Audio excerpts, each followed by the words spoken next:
Que esto iba a ocurrir, que esto iba a pasar. El más recurrente es Romanos capítulo 1, y les quiero leer algunos versículos del versículo 24 de Romanos 1, que nos recuerda mucho de lo que ahora estamos viendo. Por lo cual también Dios los entregó a la inmundicia en las concupiscencias de sus corazones, de modo que deshonraron entre sí sus propios cuerpos, ya que cambiaron la verdad de Dios por la mentira, honrando y dando culto a las criaturas antes que al Creador, el cual es bendito por los siglos. Amén. Por eso Dios los entregó a pasiones vergonzosas, pues aún sus mujeres cambiaron el uso natural por el que es contra la naturaleza, y de igual modo también los hombres, dejando el uso natural de la mujer, se encendieron en su lascivia unos con otros, cometiendo hechos vergonzosos, hombres con hombres, y recibiendo en sí mismos la retribución debida a su extravío. Y como ellos no probaron tener en cuenta a Dios, Dios los entregó a una mente reprobada para hacer cosas que no convienen, estando atestados de toda injusticia, fornicación, perversidad, avaricia, maldad, llenos de envidia, homicidios, contiendas, engaños y malignidades, murmuradores, detractores, aborrecedores de Dios, injuriosos, soberbios, altivos, inventores de males, desobedientes a los padres, necios, desleales, sin afecto natural, implacables, sin misericordia, quienes, habiendo entendido el juicio de Dios, que los que practican tales cosas son dignos de muerte, no solo las hacen, sino que también se complacen con los que las practican. Y esto, hermanos, es lo que estamos observando ya en nuestro entorno. Es doloroso ver que ocupan a los niños. Hubo dos secciones en esta pequeña exposición de este chico, en donde se dieron cuenta, él dijo, es como una familia. Después corrigió. En realidad se les adoctrina para que crean que es una familia, pero a mí me hace ver que en realidad no lo entienden como una familia, en realidad no lo es.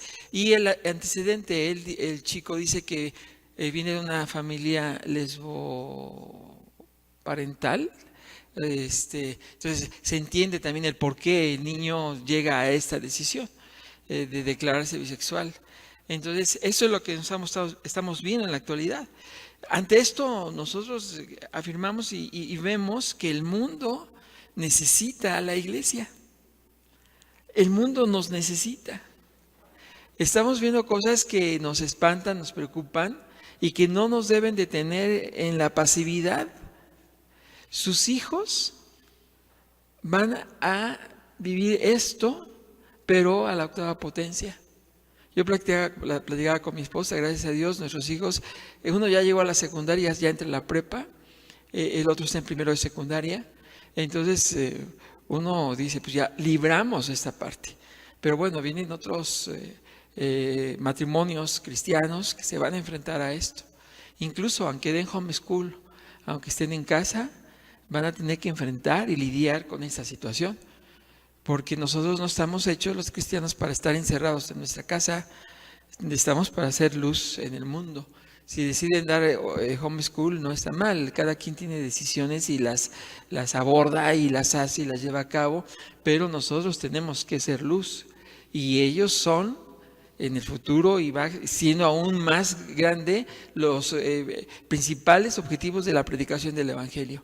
Y nosotros tenemos que aceptarlo y afrontarlo, porque estamos viendo cosas que son impactantes. Les quiero compartir un testimonio de un autor. Pues, yo creo que los que tenemos más de 50 años nos acordamos.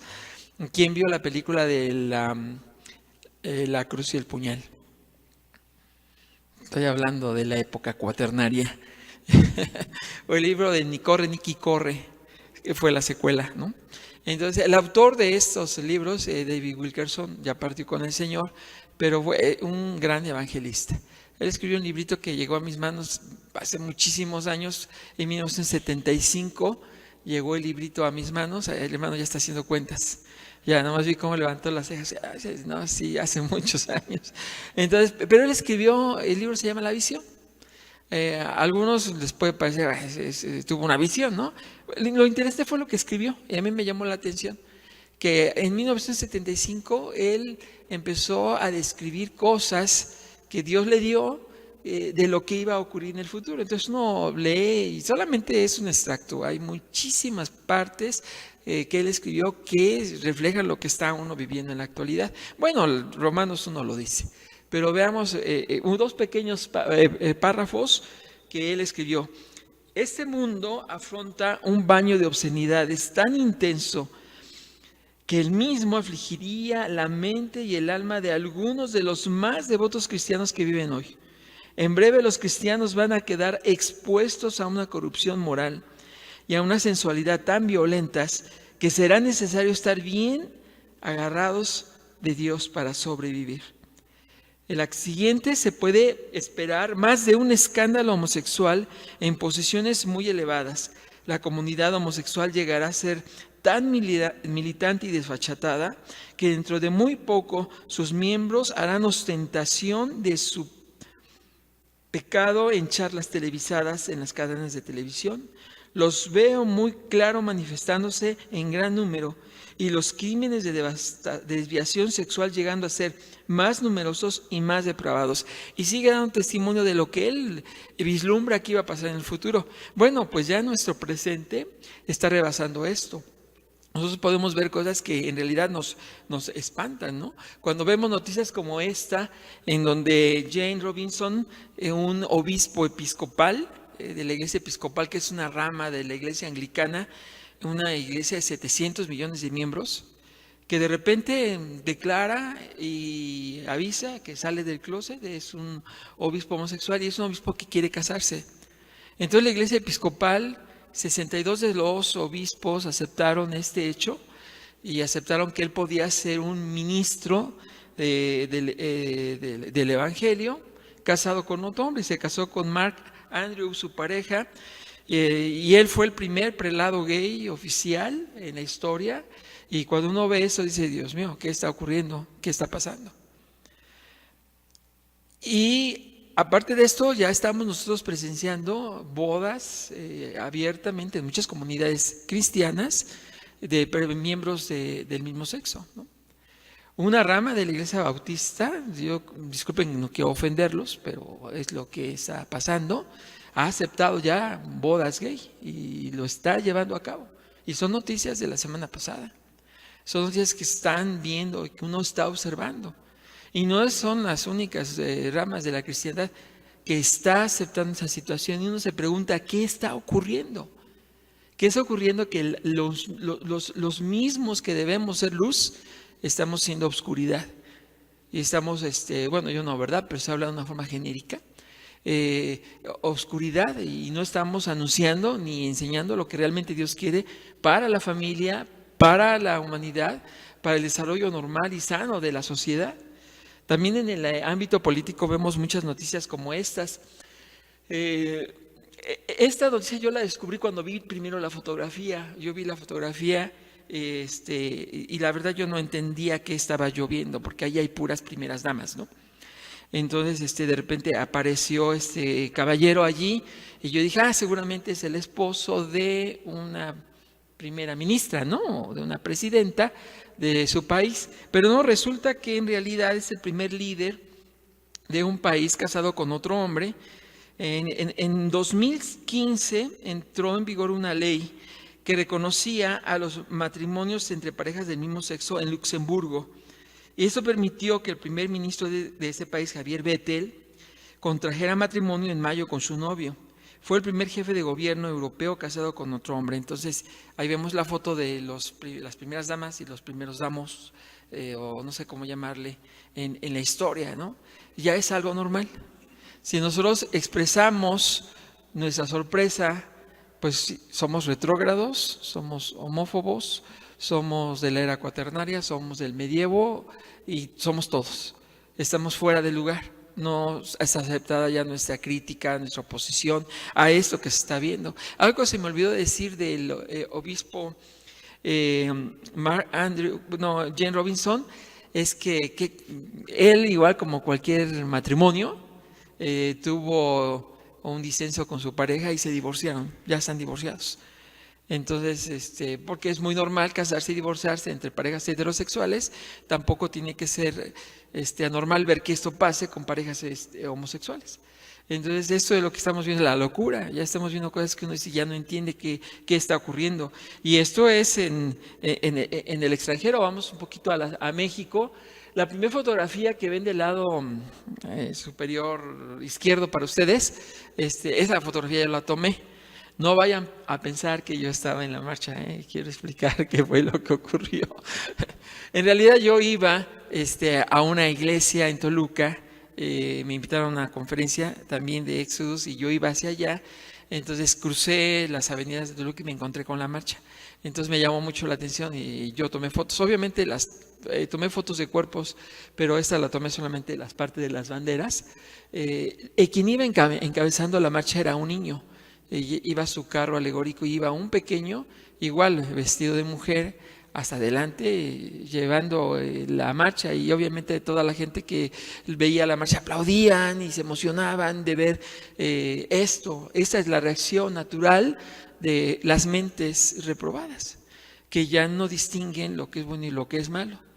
Ya es bueno lo malo y lo malo es bueno, y ya está todo tergiversado. Vemos que ahora los que son víctimas, no vamos a hablar hoy de la ideología de género, hubiera sido genial también, pero si nos pusiéramos a hablar de la ideología de género, podríamos entrar en la realidad del objetivo de estos grupos. Su blanco es destruir a la niñez, y están apuntando con todo a los niños, porque ellos van a ser el futuro, y es un futuro totalmente triste, un futuro de destrucción, de confusión, en donde a los niños los adoctrinan a través de caricaturas, de marchas, de estos lugares en donde los visten de mujer y permiten que ellos estén allí exhibiéndose como mujeres. Eso es algo terrible y triste. Parte del testimonio que yo les compartí, algo que yo no compartí el día de ayer, quería yo compartirlo el día de hoy, es que una de las cosas que también yo viví cuando yo era pequeño, eso sí lo recuerdo, a la edad de los 9 años, es que a mí me vestían de mujer en contra de mi voluntad y me hacían bailar en lugares donde había personas ebrias, personas que estaban tomando, como si fuera yo allí una mujer bailando y todo. Yo no entendía si era bueno o era malo, yo era un niño y simplemente lo hacía. Cuando yo veo estas escenas, esas entrevistas en el Senado, esas imágenes de estos niños que están allí vestidos de mujer, yo entiendo lo que ellos están viviendo y yo me indigno porque están destruyendo lo más hermoso que es la niñez. Hay muchas personas que van a tener una piedra de molino atada en su cuello, arrojadas al mar, por parte del juicio de Dios, porque están destruyendo a la niñez. No vimos más el asunto de Sodoma, pero ustedes recuerdan quiénes eran los que querían entrar a la casa, que cuando el ángel sacó su mano y hizo que, bueno, uno de los varones que estaban adentro, sacó su mano e hizo que se volvieran ciegos los que querían entrar, ¿recuerdan? Dice después el pasaje que aunque ellos estaban ciegos, ya no podían ver, seguían insistiendo en querer entrar. Y dice, desde el mayor hasta el menor. Desde esa época creo yo que el asunto de la ideología de género es de inspiración satánica y viene desde la época de Sodoma. La perversión de la infancia, la perversión de los niños. Vemos en Sodoma niños que están deseando tener relaciones sexuales, queriendo vivir fuera del plan de Dios. Y eso se está repitiendo en la actualidad y realmente es indignante en lo que nosotros vemos y se repiten las historias, vemos nosotros ya como algo común. Por favor, la siguiente. Una escena que ocurrió, esto fue este año en Quintana Roo, la primera imagen que ven ahí como que no se ve muy claro, es un niño que está peleándose con una niña. Entonces, sucedió en Quintana Roo, estaba el chico de 14 años en la puerta y entró la niña. Él la estaba esperando y le dio una tranquiza y la pasaron en las redes y la promocionaban de lo que ocurrió y le pegó, la golpeó, la lastimó. Y después, a los un par de días, le hicieron una entrevista a este jovencito. El joven era un chico gay. Entonces, para él, dice, yo soy mujer y tengo derecho a pegarle a ella de mujer a mujer. ¿Quién creen que ganó la pelea? Él. Porque su naturaleza no está hecho como una mujer y tiene más fuerzas. Ahora vemos peleas de box en donde deben de permitir que un hombre que se cree mujer pelee contra otra mujer.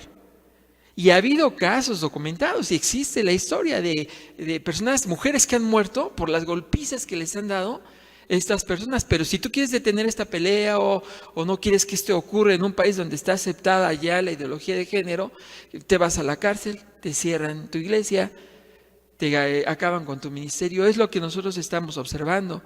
El colmo, en España la mujer más bella es un hombre. Bueno, fue un hombre, o no sé si ya dejó la monarquía o dejó de ser, no tengo idea, bueno, pero fue un hombre. Y estaba el mundo en suspenso viendo el concurso. Espero que ustedes no lo hayan visto, que solamente lo hayan visto por noticias, viendo la final para ver si un hombre se convertía en la mujer más bella del universo. Gracias a Dios hubo cordura y no ganó. Pero estas cosas son las que nosotros estamos observando, y chicos y niños que están deteniendo su desarrollo normal a través de medicinas, de hormonas, porque ellos van a decidir más adelante qué rol van a vivir, haciendo ricas a las farmacéuticas, haciendo ricos a esos emporios que están cautivando a todas estas personas. Y a mí me sorprende que los padres acepten esta situación y tengan a sus niños medicándolos. Están haciendo los esclavos de las hormonas para toda su vida. Y ya no les hablo del caso de estos, pueden verlo, pueden investigarlo, el caso de los hermanos Reimer. Pueden ustedes ver en internet, vean, pongan la palabra Money, el apellido Money, así se escribe, Monei, que es el hombre que inició, fundó la ideología de género. Hizo un experimento terriblemente con un par de gemelos en 1975 con estos chicos, y les destrozó la vida a los niños, les destrozó la vida a los padres, destrozó toda esta familia. Y él es uno de los...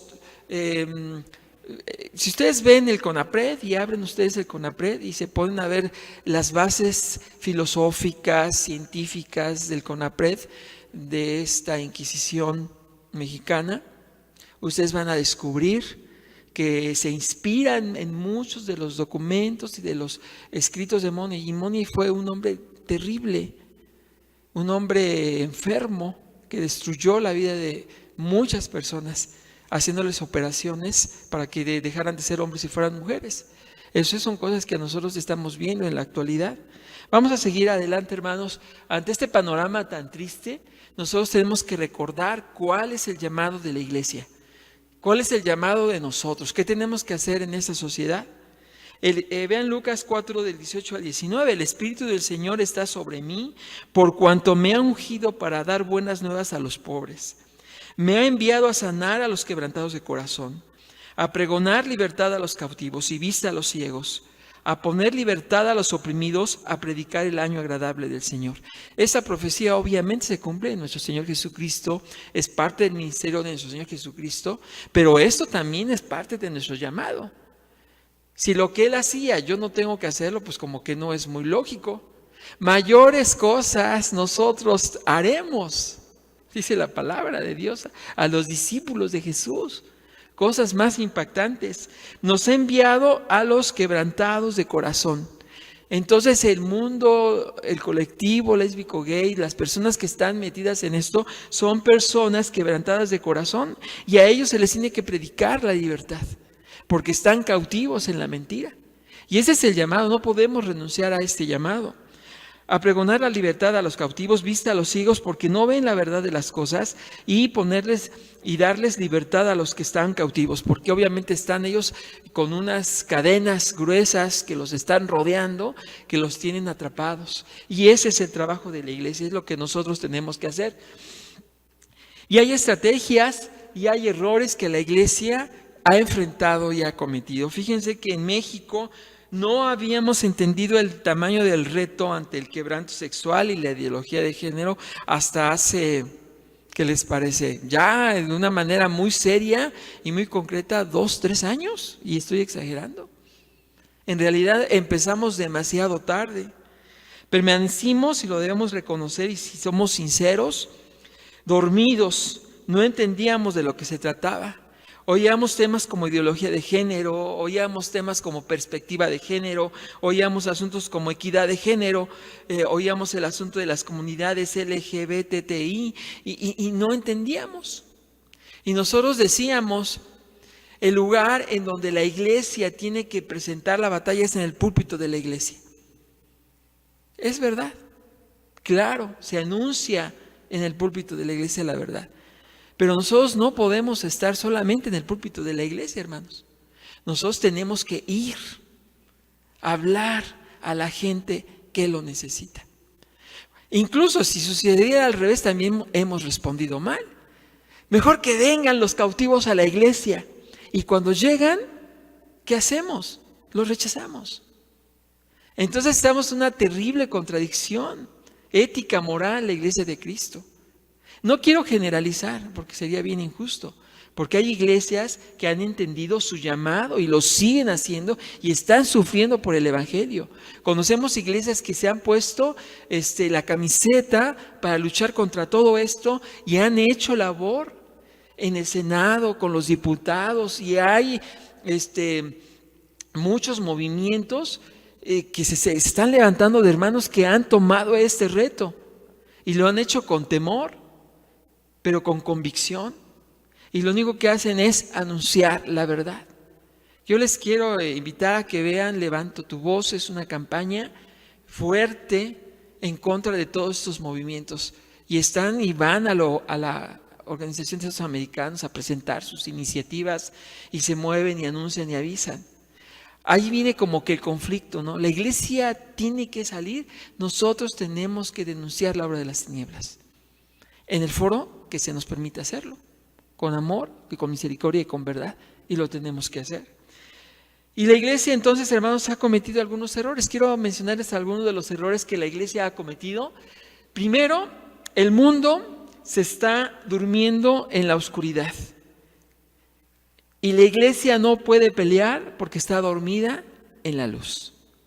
Es un pequeño párrafo de un cantante, ya murió, de los años 70, 80, Kate Green. Pueden escuchar una música muy bonita que hacía.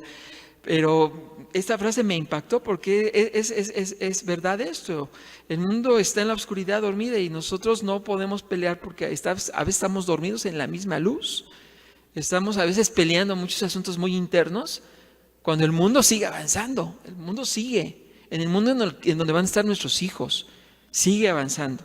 Uno de los errores que cometió la iglesia cristiana es el rechazo. Es el primer error que cometió históricamente la iglesia, es rechazar.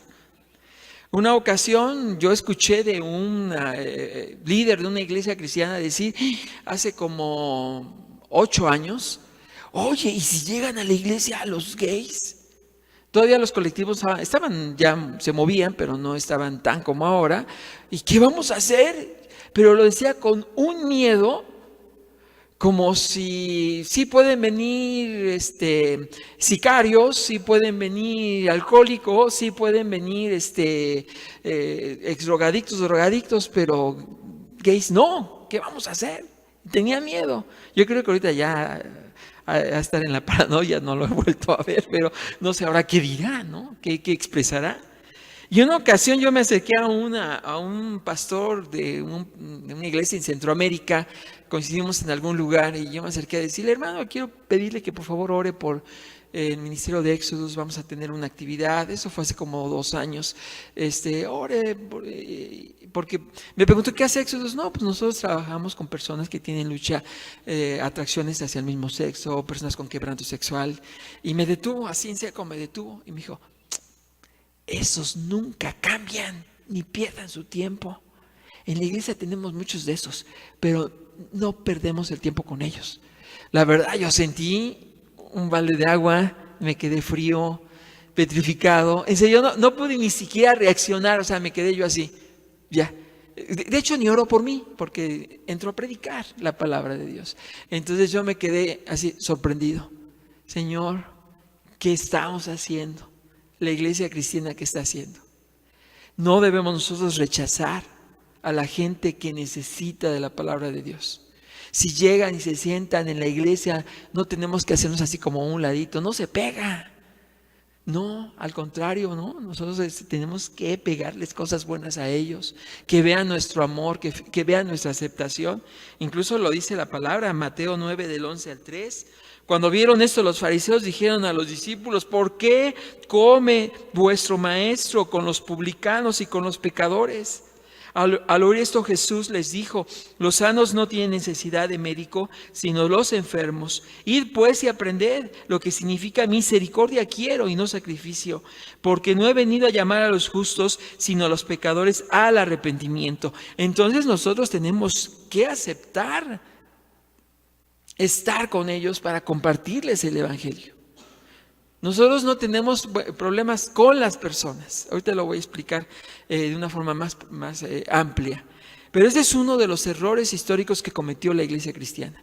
Otro de los errores que ha cometido es el asunto del inclusivismo, ¿no? O sea, al final, es el lenguaje inclusivista, ¿no? Yo lo he cometido el error, no sé, y acabo de verlo. En lugar de la E y de la A puse la arroba para ahorrarme el trabajo de poner todos y todas. Entonces puse la arroba, ¿no? Este es el lenguaje inclusivo, la verdad, ¿no? Es como que no te des cuenta de que tú ahora ya estás inmerso en una cultura en donde hay que aceptar todo, hay que ser inclusivistas. Ya no es todo, ya no es todos, ya no es todas, ya no es todes, todos y todas estas cosas. Buenos días, ahora es todes. Y uno se pregunta, bueno, si esto fuera cierto, entonces todes y todex y todas estas cosas, ¿todos caben en el cielo? ¿Todos van a estar en la presencia de Dios? Esta idea de la doctrina universalista, pues que al final la gracia de Dios va a alcanzar a todos y la gracia de Dios es suficiente para todos y entonces todos se van a salvar. Ni te angusties, te vas a encontrar en el cielo a muchas personas del colectivo que tú creías que iban a irse al infierno, pero ellos van a estar con Dios porque Dios alcanza y salva a todos. Y hay muchas iglesias que han ido hasta este extremo. Ya les puse unos ejemplos al principio. Han ido a estos extremos, también ignorando lo que la palabra de Dios dice. Qué complicado es el equilibrio, ¿verdad? Qué complicado es entender verdaderamente lo que Dios enseña y el plan de Dios para nosotros, que es muy claro. Solamente 2 versículos, Levítico 18:3, está ahí enseguida. No haréis como hacen en la tierra de Egipto, en la cual morasteis. No haréis como hacen en la tierra de Canaán, a la cual yo os conduzco. No andaréis en sus estatutos. Primero, la enseñanza que nosotros no podemos imitar el camino de las tinieblas. Dios nos ha llamado a ser luz, a ser diferentes, a vivir una vida santa, apartada del mal. Eso es muy claro, nos queda muy claro. Pero nosotros encontramos en Mateo 22, del versículo 9 al versículo 14, id pues a las salidas de los caminos, llamad a las bodas a cuantos halléis. Y saliendo los siervos por los caminos, juntaron a todos los que hallaron, y juntamente malos y buenos, y las bodas fueron llenas de convidados. Y entró el rey para ver a los convidados, y vio allí a un hombre que no estaba vestido de boda. Y le dijo: amigo, ¿cómo entraste aquí sin estar vestido de boda? Mas él enmudeció. Entonces el rey dijo a los que le servían: atadle de pies y manos y echadle a las tinieblas de afuera. Allí será el lloro y el crujir de dientes, porque muchos son llamados y pocos los escogidos. Lo que nos lleva a la presencia de Dios es el vestido que nos pone la sangre de Jesucristo, el creer en su obra expiatoria. Esto es lo que nos hace ir al cielo. Entonces, que todos van a ir al cielo, pues es una mentira bíblica. Esto no es verdad. La Biblia enseña que solamente aquellos que tienen la distinción de ser cubiertos por nuestro Salvador Jesús son los que van a estar en la presencia de Dios. Entonces, el error del inclusivismo es algo que también ha afectado a la iglesia. Y otra que no sé si sea buena, que es terrible, que es algo que estamos viendo en la actualidad, muchas iglesias que están viviendo en la indiferencia. La indiferencia es algo triste, es algo que nosotros no podemos aceptarlo. O somos o no somos. No podemos cerrar los ojos. Aquí estamos viendo a algunas personas que están bien entretenidas, cómo un hombre se está ahogando, pero como los buenos japonesitos que le toman fotos a todo, ¿verdad? Ellos están tomando las fotos del ahogado, pero no hacen nada para sacarlo. No hacen nada para ir a rescatarlo. La iglesia no puede ser una iglesia indiferente. No podemos cerrar nosotros los ojos ante todo lo que nosotros estamos mirando y observando. La indiferencia es algo terrible, es algo que no podemos, y bíblicamente a las personas que se hacen los ciegos, los sordos y los mudos, Dios les condena. Y es algo que podemos verlo, tenemos dos ejemplos. Mateo 13:15, porque el corazón de este pueblo se ha engrosado, se ha endurecido, se ha hecho indiferente, y con los oídos oyen pesadamente. No quieren entender la realidad de la necesidad de compartir la palabra a todos. Y han cerrado sus ojos para que no vean con los ojos y oigan con los oídos y con el corazón entiendan y se conviertan y yo los sane. Isaías 42, un pasaje. ¿Quién es ciego sino mi siervo? ¿Quién es sordo como mi mensajero que envié? ¿Quién es ciego como mi escogido y ciego como el siervo de Jehová, que ve muchas cosas y no advierte, que abre los oídos y no oye? ¿Quién es ciego? La iglesia de Cristo no puede ser ciega ante las personas que están en este problema, en este tipo de vida, en la vida homosexual o cualquier tipo de quebranto sexual. No podemos nosotros ser ciegos. Así que ustedes no van a olvidar, y espero que no olviden, y a lo mejor ya se los han dicho otras veces, estoy seguro que sí. Los retos que cada día reciben nos hacen sumamente responsables para que nosotros vivamos a la altura de lo que Dios quiere de sus hijos, para que nosotros no perdamos el amor a estas personas. Denunciamos las obras de las tinieblas, pero que les anunciamos el evangelio y lo llevemos como una carga.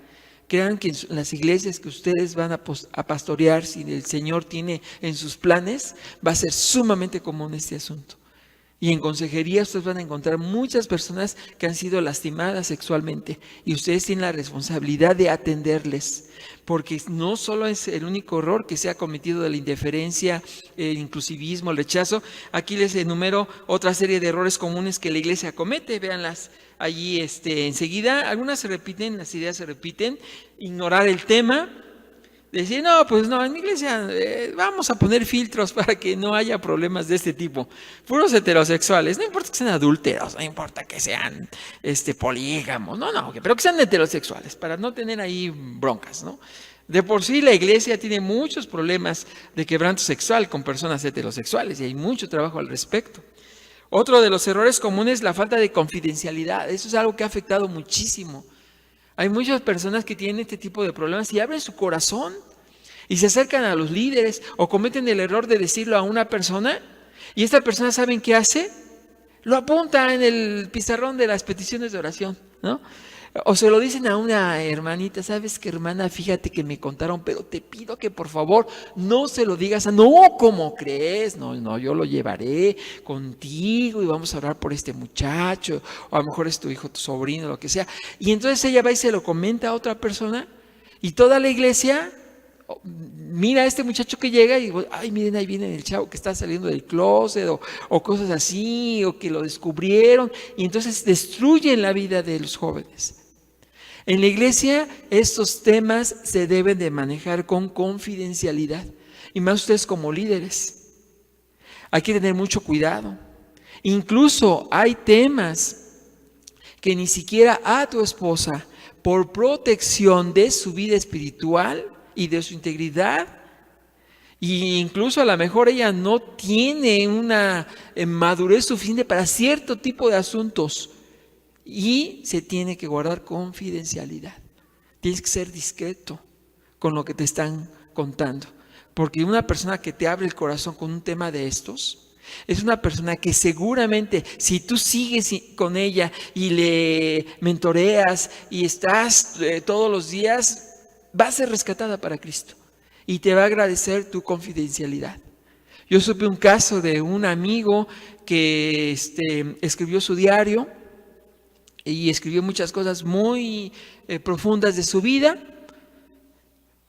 Lo dejó en un lugar, llegó alguien, lo tomó y lo hizo público. Imagínense, es algo terrible, ¿no? Es algo que no podemos hacer, y la iglesia debe ser una iglesia que no solape el pecado, pero que sí sea una iglesia que sepa llevar las cargas de la gente necesitada. Otro error que ha cometido la iglesia es la falta de consejería efectiva. A veces los pastores no tienen o los ancianos o los líderes no tienen una preparación fuerte. Unos lo reconocen y buscan ayuda con grupos o ministerios que se dedican a ciertos temas. Y lo que hacen, como me compartió un amigo, dice que fue y le abrió su corazón a su pastor y le dijo: ¿sabes qué? Yo soy homosexual. Entonces este hermano se quedó así como que sorprendido, y he vivido en este pecado, y me voy de la iglesia.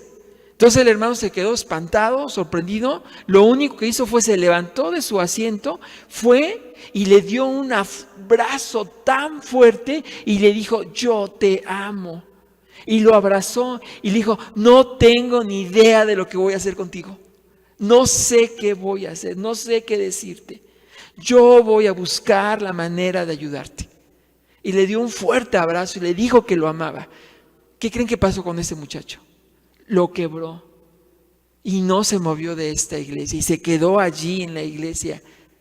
Y él siguió y encontraron Éxodus y le ayudó y le siguió en su quebranto. Y ahora él sirve también en el ministerio de Éxodus, es algo que él ha compartido también públicamente. Entonces, ¿qué hace la diferencia, hermanos? Si yo no sé, si no tengo las herramientas, tengo que buscar la ayuda. Y tengo que invertir en la ayuda, porque a veces también buscamos ayuda y no queremos invertir en la ayuda. No queremos poner recursos en la ayuda. Me llamó por teléfono unos amigos de hace muchos años. Entonces, ¿sabes qué? Mi hijo tiene este problema, tiene esta dificultad. No me digas, ¿cómo es posible? No, pues que sí tiene este problema. Estaba muy lejos de mí. Entonces lo que hice fue: mira, está este congreso, está este seminario, está este grupo de apoyo para familias con familiares que tienen atracción al mismo sexo. Hay un grupo de apoyo, ve al grupo, es importante, te van a ayudar, no estoy yo cerca de ti. Entonces le pasé toda la información. Entonces fue a una consejería. Después yo le marqué, le dije: ¿cómo te fue? ¿Cómo estuvo? No, es que la verdad es que me cobraron. Bueno, son psicólogos que viven de tiempo completo en esto, o sea, son profesionales, son consejeros, ¿no? No, pues es que no, pues no. No se volvieron a parar. Después yo viendo sus páginas de Facebook, paseándose en Cancún, con un hijo con un problema de AMS. Yo no dormiría, yo no iría ni a la esquina, yo me angustiaría de que esto pasara y yo haría todo lo posible para recibir la ayuda. Entonces la iglesia, si no tiene una consejería efectiva, tiene que buscar capacitarse para tenerla e ir a cursos y comprar libros. Hay recursos en Éxodo Latinoamérica, pueden ustedes ver toda la cantidad de libros. Existe la librería más grande de temas, de este tipo de temas, que en las librerías convencionales no van a encontrarlos. Y ahí hay recursos para chicos con AMS, para chicas con problemas lésbicos, para todo tipo de quebranto sexual, adicción al sexo, a la pornografía, a la masturbación. Hay una bibliografía muy amplia, hay que hacernos de los recursos. Hay que estudiar, porque es algo que vamos a estar confrontando mucho tiempo. Y entonces hay otros, me sigo, falta de unidad, falta de preparación en el liderazgo, demasiadas actividades. A veces tenemos la agenda tan llena que no nos da tiempo de que se dé una consejería en las iglesias. Hay iglesias liberales o iglesias religiosas, personas... ausencia de la palabra de Dios. Hay personas preocupadas por las cantidades, que llegue mucha gente a la iglesia, pero no por la vida espiritual de la gente, etcétera, etcétera, etcétera. Entonces son cosas con las que la iglesia se está enfrentando. Y queremos aclarar algo, porque a la iglesia se le ataca mucho. La que sigue, por favor, en este sentido, ¿no? Hay que distinguir, miren, nosotros, la que sigue, hermano. Ay, pues entonces, ¿dónde está? Ah, no, pues regrésate, nunca la puse. Gracias, se las voy a platicar. Es muy sencillo. No hay que confundir. Como iglesia, nosotros no tenemos problemas con las personas. Las amamos. No somos homófobos. Las amamos. Ahora, con la conducta, sí, podemos tener empatía o no empatía. Podemos estar en desacuerdo. En donde sí definitivamente tenemos una diferencia marcada es con la ideología. Con la ideología sí tenemos una diferencia y sí tenemos que decirlo. Si es una ideología basada en la palabra de Dios, le ponemos palomita. Si es una ideología que no está basada en la palabra de Dios, le ponemos un tachecito y es contra lo que luchamos. Esa es nuestra diferencia con la ideología de género. Con la ideología y con la conducta de las personas, pero no con las personas. Nosotros sabemos que son personas que necesitan la palabra de Dios. La que sigue, hermano, te pasas dos porque yo creo que esta, por favor. Esta es muy importante. No debemos olvidar, hermanos, estamos aquí para restaurar al caído. No solamente al caído cristiano, sino al caído que está caído desde que nació. Gálatas 6:1 nos enseña, hermanos, si alguno fuere sorprendido en alguna falta, vosotros que sois espirituales, restaurarle con espíritu de mansedumbre, considerándote a ti mismo, no sea que tú también seas tentado. Si alguno es sorprendido en un pecado sexual, en este contexto, esa persona, si nosotros somos espirituales, tenemos que restaurarla. Uno de los errores terribles que se ha cometido en la iglesia cristiana, ahora hablando de entre hermanos, es que cuando un hermano en la iglesia cae, la iglesia no le restaura. La iglesia, ¿qué es lo que hace? Lo sienta en la banca restauradora, como que automáticamente te quedas sentadito 2 años y no haces nada y ahí quietecito, y eso es tu restauración. No sé si les suene a algo conocido o que hayan vivido. Yo lo observé.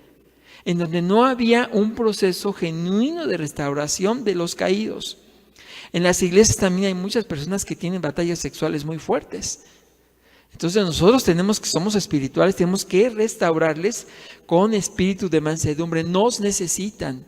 Y restauración implica muchísimas cosas. Tómate el tiempo para estar con esta persona y reconstruirla, que es el significado de la palabra. Ustedes saben más que yo de esto, hermanos. Los que ya van saliendo, que estudiaron griego, aquí mi hermano hasta se le ve una cara de Aristóteles y Aristófanes, de todo el griego que estudió. Sabe qué significa catartizo y lo maneja así al dedillo porque ya lo estudió, ya lo sabe. Catartizo, remendar, equipar completamente, se traduce, restaurarle en Gálatas 6:1. Metafóricamente de la restauración por parte de los que son espirituales de uno que ha sido sorprendido en una falta, siendo que el tal es como un miembro dislocado del cuerpo espiritual. El tiempo está en presente continuo, lo que sugiere la necesidad de paciencia y perseverancia en el proceso, de tal forma que la restauración sea completa. A veces mucho que confunde el asunto es, estuvo en el ministerio de música, vamos a restaurarlo, ¿no? Tiene que volver a tocar en la música después de lo que hizo. Y viene un terrible conflicto en las iglesias. Y muchas iglesias tienen que establecer un principio en muchos temas para ver qué van a hacer en un caso como este. Yo no les voy a resolver tampoco el problema, Lo único que les voy a decir es que no tenemos que angustiarnos por eso. Nosotros tenemos que luchar por la restauración. Si es restituido o no, ese es otro punto. Eso ya le toca a Dios. Una persona restaurada nunca, créanmelo, nunca va a luchar porque sea restituida en un lugar. Si fue pastor, si fue músico, si fue maestra de escuela dominical, lo único que le importa y le va a importar es ser restaurado a su comunión con Dios. Y si a él le place que barra baños, lo va a hacer con gusto. Le place que dé una clase de escuela dominical otra vez, va a ser feliz. Si no vuelve a tener un ministerio como el que tenía, no le va a importar. ¿Por qué? Porque lo que quería era su restauración. Y es lo que realmente importa. Y si hay gente que tiene problemas, necesita ser restaurado a su comunión completa con Dios. El servicio es un asunto que no nos debe de angustiar, porque si estamos en el plan de Dios, Él va acomodando todas las piezas en la iglesia.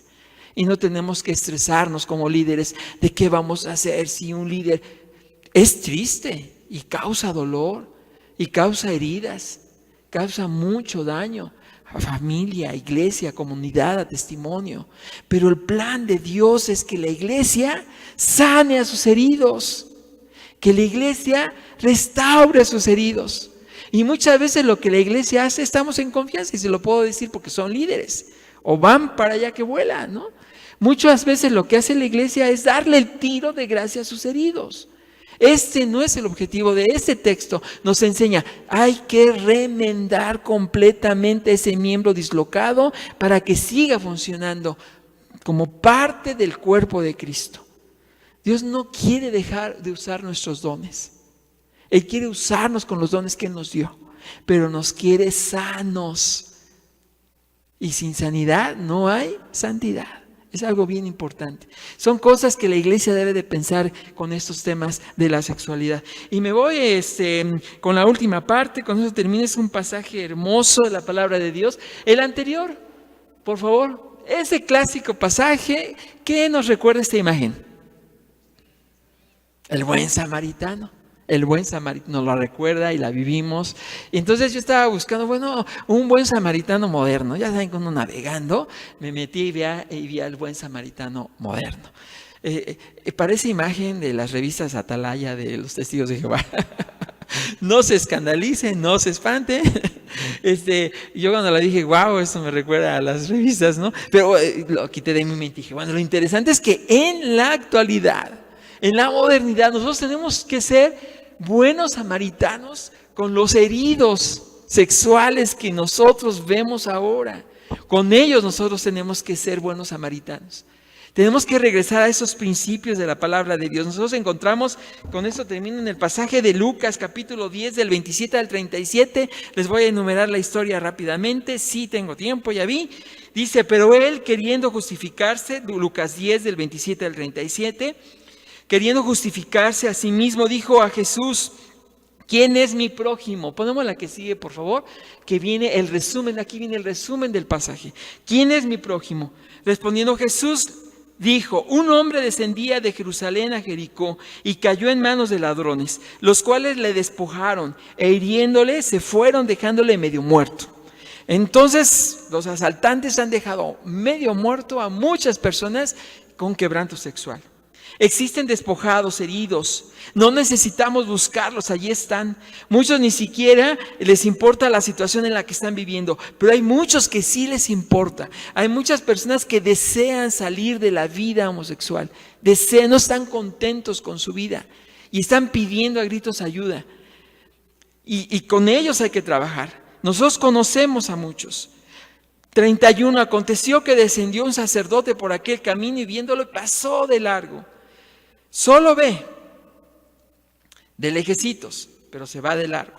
Solo descienden por aquel camino, porque es irremediable que pasemos por allí, por necesidad, por circunstancia, nos enteramos de lo que ocurre. Tienen esperanza de que nunca entren a la iglesia, que esos heridos también pasen de largo, que no entren, que no nos causen problemas. 32, asimismo un levita, llegando cerca de aquel lugar y viéndole, pasó también de largo. ¿Quiénes son los levitas? Yo pensé, gente más preparada, maestros. Estos que llegan cerca, que ven más de cerca el problema. Se atreven un poco más porque les gusta estar informados. Conocen estadísticas, tienen la información de todas las marchas, te pueden mencionar todos los géneros y subgéneros que existen, conocen las leyes y hasta hacen planes de contraataque, pero ven y pasan de largo los levitas. Pero un samaritano que iba de camino vino cerca de él, da el primer paso, se acerca a él, nosotros debemos alcanzarlos. Y viéndole fue movido a misericordia. Le dolió, se angustió, sintió carga por lo que él estaba observando. Fue movido a misericordia, siente carga, empatía, la descubre y se acerca, venda sus heridas, le empieza a sanar. Le echa aceite y vino, lo ministra con aceite y con vino, que es un proceso doloroso y trabajoso. Le echó alcohol en las heridas. Cuando trabajamos con personas que tienen problemas de atracción al mismo sexo, son personas que están sufriendo, pero tú les tienes que ir dando la verdad y les va a doler y se van a angustiar y van a sufrir y van a pasar noches de dolor diciendo: ¿por qué me pasó a mí? ¿Dónde estaba mi padre cuando me estaba pasando esto? ¿Dónde estaba mi mamá? ¿Por qué Dios permitió esto? Y tú le tienes que decir, le pones el aceite y el vino en un proceso doloroso, pero tú sentiste empatía y carga por la persona y tú te involucras con el dolor de los demás. Si como pastores no sentimos el dolor por la gente necesitada, mejor dediquémonos a otra cosa. Esto es verdad. Hay tiempo de renunciar. El ministerio que ustedes han tomado para ustedes es un ministerio, no es cómodo, no es fácil, es de dolor. Tienes que llevar el dolor de otros. Si vas a encerrarte a una oficina, renuncia. Si vas a sentir, te vas a ensuciar con las ovejas, amén, bienvenido. Ese es el trabajo. Ese es el trabajo. Aquí te están dando las herramientas, pero tú las tienes que ocupar, las tienes que emplear. Y después le ponen la cabalgadura, lleva sus cargas, los sube, después los lleva a un mesón. En este mesón empieza a cuidar de él, invierte tiempo. No, ¿sabes qué? Pues nomás tengo 1 hora, porque tienes que dar citas a personas con esta necesidad. Son prioridad. Tienes que ingeniártelas, administrarte bien, porque tú les tienes que invertir tiempo en la enseñanza, porque él cuidó de esta persona. Después, otro día, al partir, saca 2 denarios, los da al mesonero y le dice: cuídamele, y todo lo que gastes de más yo te lo voy a pagar cuando regrese. ¿De qué nos habla esto? Aquí hay un seguimiento cuando regrese y hay una inversión. Cuestan las cosas. A veces nosotros no queremos tiempo, dinero y esfuerzo. Bueno, esfuerzo y tiempo. Dinero, pues no tengo ni para mí. A veces hay que invertir, hermanos. Hay que invertir en cualquier proceso de restauración. Tenemos que invertir, tenemos que gastar. Es algo que va implícito en esto. En las iglesias debe haber ministerios dedicados a esto, en donde la iglesia también ofrende a estos ministerios. Ayuda, hermanos, que sienten estas cargas. Preparen psicólogos cristianos. Preparen, hermanos, que ustedes sientan que tienen esta inclinación a ayudar a gente necesitada. Prepárenlas para que ellos sean los obreros que ayuden. No todo lo hace el pastor, obviamente, lo entiendo, y no vayan a pensar que les estamos dando mucha chamba. Pero es esta chamba más chamba, más trabajo. Hay mucho trabajo. Entonces son cosas en las que tenemos que estar bien conscientes que van a ocurrir. Entonces ese seguimiento se tiene que dar. Concluyo. ¿Quién pues de estos 3? ¿Quién crees de estos 3 te parece que fue el prójimo del que cayó en manos de los ladrones? Y él dijo: el que usó de misericordia con él. Entonces Jesús le dijo: ve y haz tú lo mismo. Usen de misericordia en sus ministerios, en todas las áreas de su vida. Es algo que les va a redituar gozo, una conciencia tranquila, porque siervos inútiles son, porque lo que tuvieron que hacer, eso hicieron. Y van a estar contentos delante de la presencia de Dios, ¿no? Porque ayudaron a los quebrantados. Vamos a orar, hermanos.